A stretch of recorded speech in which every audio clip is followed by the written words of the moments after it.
A piece of advice I'd give to anyone who's interested in entering the StudentCam competition is just to choose a topic about something that you're interested in or something you think you can become passionate about, because you're going to be working on this probably for a while if you want it to be a good piece, and to have the stamina to actually finish it out, you're going to have to really have an investment in it, and it's going to have to be something that you like doing. Something that I think anybody who's doing this competition should do is start as early as you can.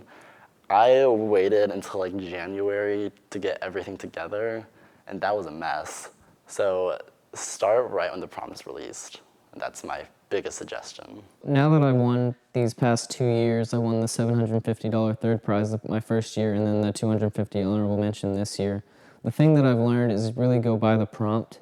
The more you go by the prompt, the more you address it in your piece, the better you will do. If you've never done a StudentCam piece before, my main advice would be to think of a topic that means something to you, that you care about, so you will want to work on it, and then go find people who know what they're talking about, and that will help you make a story the best. And then go shoot something that relates to the topic. Initially, when I was trying to come up with my documentary for StudentCam, I was a little bit daunted because there were just so many different elements that I was trying to put into it, and it's just a lot of information to try to communicate in 7 minutes. But then I kind of took a step back and I realized that it really is just like a visual essay. And I've been writing essays all throughout high school, and so it was something that became a little bit less daunting as I looked at it from that perspective of just gathering information, and instead of writing that information, I'm filming it.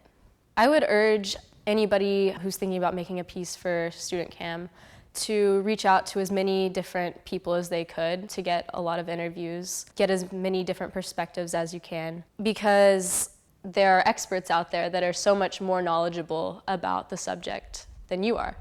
And as many of those people that you can get in your piece, the more credibility your piece is going to have. And it's not just going to be a high school student trying to solve this massive problem.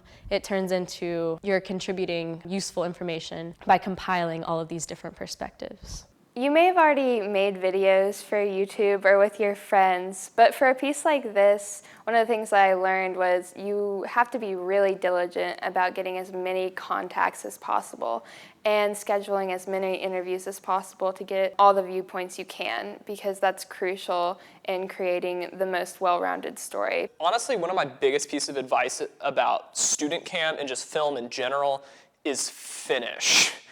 I think every piece that I've made that I'm actually proud of, there was a moment in which I was feeling the time deadline and I was overwhelmed and thinking, either I'm not going to finish this or I will finish and it is going to be embarrassing and unwatchable.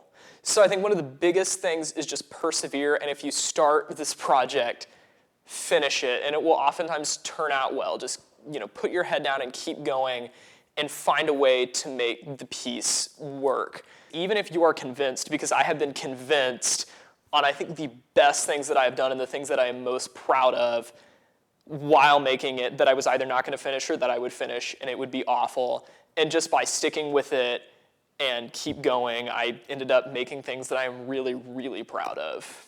I would say it's important just to spend time thinking about it. So even if you're not writing anything down, just think about your piece and think about, okay, what is this gonna look like when I'm filming it? What is this gonna be like for somebody watching the piece?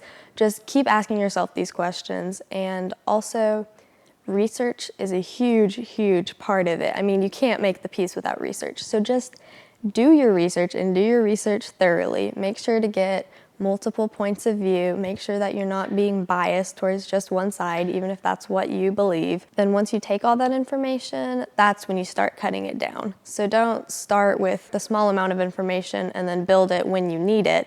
Start with as much information as you can and cut it accordingly for your piece.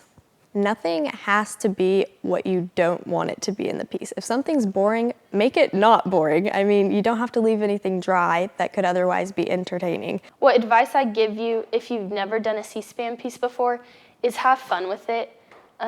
really enjoy going out and filming and shooting, enjoy meeting new people and hearing their opinions, really educate yourself of what you're talking about, and you just will become a more well-rounded person in how you think and what you believe. You can make anything you want and you can say whatever you want. It's your film, it's your viewpoints, it's what you believe, and if you want to say that, you can.